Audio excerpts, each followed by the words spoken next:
Bonjour. Dans cet exercice, nous considérons un système de protection cathodique composé d'un réservoir, un poste de soutirage régulé en tension et 3 déversoirs.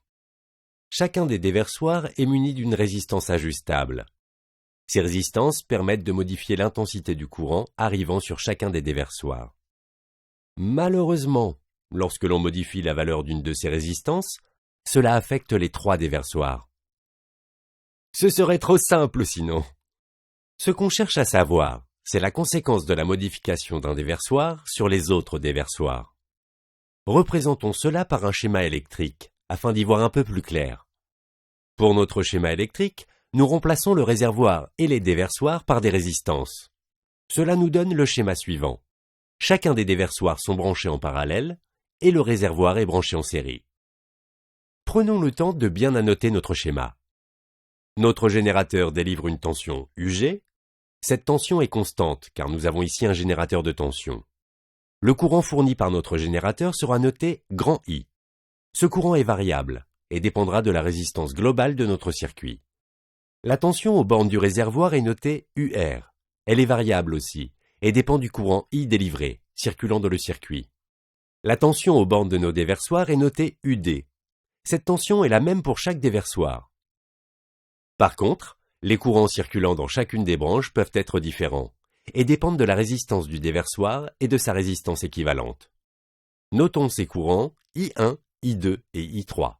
La loi des nœuds nous dit que I1 plus I2 plus I3 égale grand I. La loi des mailles nous dit que UG est égal à UD plus UR. Pour simplifier un peu notre schéma, remplaçons la résistance RD1 et la résistance ajustable R1 par une résistance équivalente RE1. Faisons de même pour les branches 2 et 3. Je vous rappelle qu'on cherche à déterminer comment évoluent I2 et I3 lorsque l'on modifie RE1.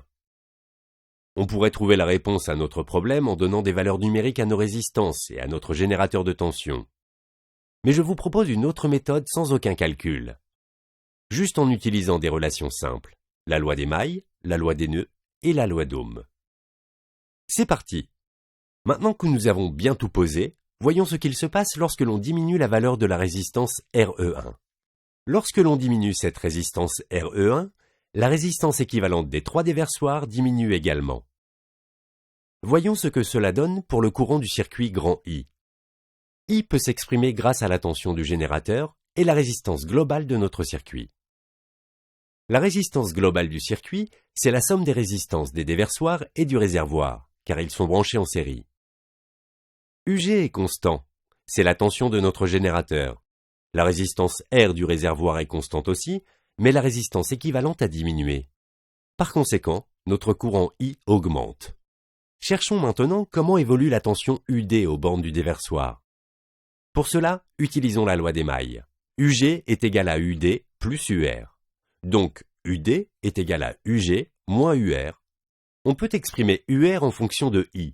Puisque UG est constant et I a augmenté, alors UD a diminué.